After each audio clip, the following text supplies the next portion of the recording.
Good evening and salutations, my VNB fans. Let's start off with Sheila and Mike. Because here's the thing.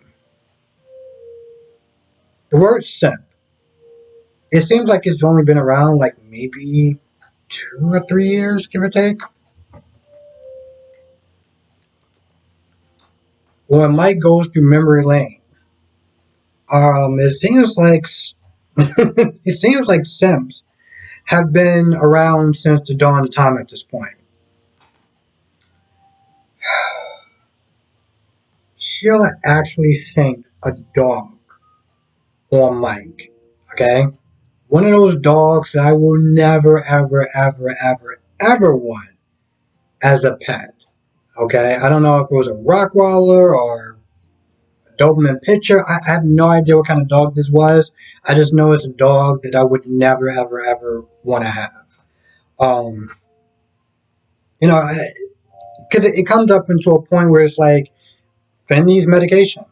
And the one person that was really there helping and things of that nature, keeping him alive, is either in the bottom of the ocean or the river or something. Um, so she's like, I need medication. I need you to go and get this for me. And after a couple of lectures that really didn't go anywhere, and Sheila's there being like, oh, I didn't really do anything. See, I'm not responsible for his death. And, Mike was like, what about Steffi? Remember her? No? No? That wasn't your fault either? Okay. And, you know, she's like, well, I need you. I need your help and stuff like that. And, Micah's like, I can't refuse you. And he goes to memory lane. And one of those memories is her sinking a dog on him. Okay? Sinking a dangerous dog on him. Somehow, he thought it was a good idea to break this woman out of jail. The woman who sank a dog after you, your dumbass actually breaks her out of jail. Okay. All right. So at some point, Finn is trying to talk. Next thing you know, he's flatlining. Now at this point, Mike is like, he looks bad. Like you need to actually get like a real doctor here. Like you're a nurse and that's cool and everything like that, but you don't have access to equipment and we need people to actually know what they're doing. But she's all like, no, I'm not gonna do this. I'm gonna sit there and stay. I'm gonna take care of my son. Now he's flatlining. And she's all like, no, no, no, no, no, you're gonna die again. And I'm like, your dumbass can actually do something to save him. But you're not gonna do that, are you? I mean, it makes sense. She watched her son bleed out while Steffi is like, call 911. We gotta sit there and try to get him some help. So, I mean, at this point, it's not even really shocking me that, she's watching her son die again. Now, obviously, I don't think that he's going to die because they didn't sit there and go through the trouble of keeping this actor, which I found to be completely useless, keeping him on the set. So I just, watching him flatline and stuff like that, I was like, this should keep me in suspense, but no, it's not really doing anything for me. Um, Carter and Quinn, the ultimate level of disrespect. You know what? Those two deserve each other. Those two literally deserve each other. When you really think about it, those two deserve each other. I know a lot of people, there's people like, oh man, I wanted Quinn and Carter to be together. And so, like, when I was there watching, I think Friday's episode or something like that, people were like, they were gushing over it. It was like, oh, it was making me in tears. And I was just like, the woman who stepped out on her marriage is making you in tears. And the dude that's gonna sit there and was just running through the forest of women or running through these women like there was no tomorrow. And is using this woman to get over Quinn. These are the people that you're gushing over? Okay. Obviously in my chat, I'm not gonna sit there and really I'm not gonna really sit there and like if you like those two together, that's cool. I just look at them as well, trash, to be honest. And I think that they belong together. They're literally sitting there just hanging out, being all lovey dovey at what was supposed to be Paris's happiest day, or second happiest. If she had a child or whatever, that'd be the first, and the wedding would be the second. But it's supposed to be among her happiest days of her life.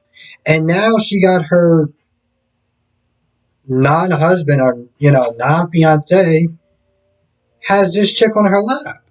On his lap, and I'm like, are you serious? So they're talking, and he's like, I gotta sit there and apologize to, the parents. I gotta make sure that she's okay. Why?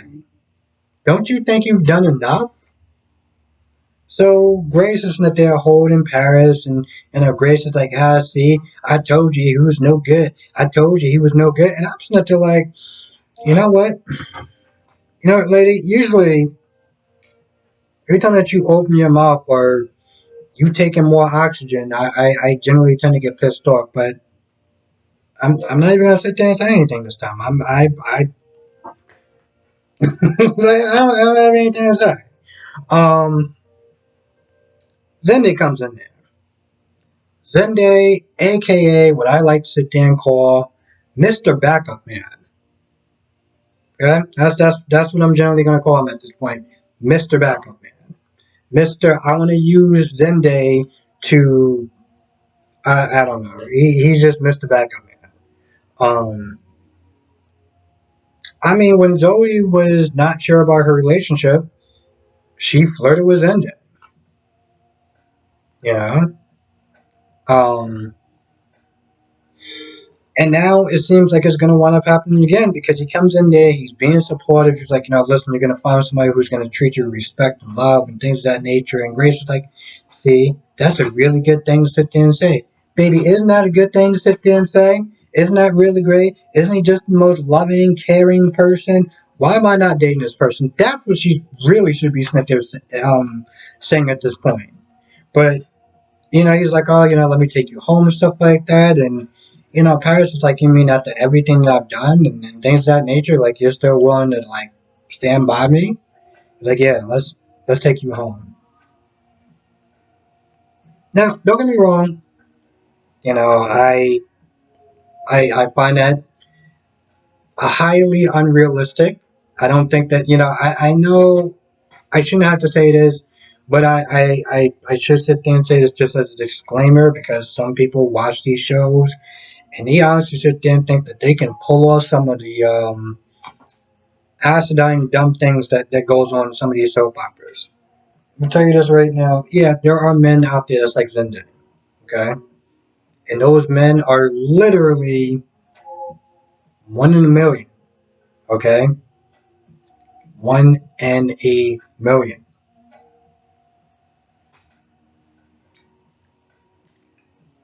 One in 1,000. I don't know. My point is, they don't really come around too often. So it's not to sit there and say there aren't men like him. It's just don't expect your person that you want to running, want to kick him to the curb to come back to you and be all like supportive and comforting you and stuff because yeah, there are a lot of men that are petty. I'm one of those men. Don't get me wrong, I'm not going to sit there and wish evil on you, but I'm not going to sit there and be holding your hand and be like, are you okay? You sure? You're good? No. So that happened. And then Carter goes back. Well, Carter goes there to talk to her before Zendaya gets there. It's like, I know I'm the last person that you want to see, and yet you're here. It's like, I just want to sit there and say that I'm sorry. And he explains that, he was hiding his feelings and wasn't fair to her and yada, yada, yada. And then it's like, it just cuts back to a scene of him walking away. I mean, it cuts to a scene of him walking towards Quinn. And I'm just like, man, was that scene so awkward that you just had to sit there and just cut it halfway through the middle? Like, nope, can't do this anymore. The cringe levels are just way too high. Let's just, yeah, we're going to cut the rest of this out because, I mean, what did you want her to sit there and say? She just kind of stands there the whole time. I mean, she sits there the whole time looking at him like, why'd you do this for? I just want to sit there and give you the happiness that you wanted. You'll find somebody. Somebody's out there for you. And then he goes right back to Quinn, takes her home, has this really awkward and unnecessary sex scene, and then they start reminiscing about how much they love each other and they care for each other, and the first time of this and the first time of that, and I'm just like, yep, I'm just so glad that you two are happy after you done broke that woman's heart. And this is a woman that I don't even like really that much. I don't hate her, but I don't really like her that much. And y'all just ruined the best day that she was supposed to have to go back to your place, reminisce about stuff, and then have sex. Yeah, they definitely deserve each other. Okay, they definitely deserve each other. And unfortunately, this is one of those things where it's like they finally got to the plot. Okay, because this whole Eric cheating with Donna out of nowhere, this happened months after their first affair, or their affair with Paris and with Quinn and Carter. Okay, because right after that, he practically was like, "Yeah, just you and you do your thing or whatever. I want my wife to be happy." And then months later, he decides to have an affair. No, no, no. This was just to give Quinn permission to be with Carter, and that affair served its purpose.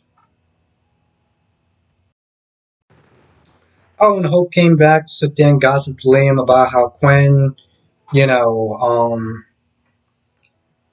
pretty much kind of stopped the wedding and poor Paris. And, Liam was like, yeah, I got a text from my dad pretty much just saying, Forrester weddings are never boring or something along those lines. So they practically just sat there and just talked about Paris and Carter and Quinn and then talked about Sheila and Steffi, and that was pretty much about it. They were just literally there for filler. They literally served no other purpose than that. You could have took them out. Well, I think the episode was actually pretty. Yeah, the episode was actually pretty decent. Um, but yeah, we could have really just did without Liam and Hope. They didn't really do too much of anything except for be filler. So that was fun to sit there and listen to them for like 2 or 5 minutes, or I forget how long.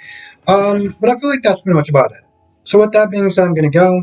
I want to thank you for watching. Be safe, and I will see you in the next video.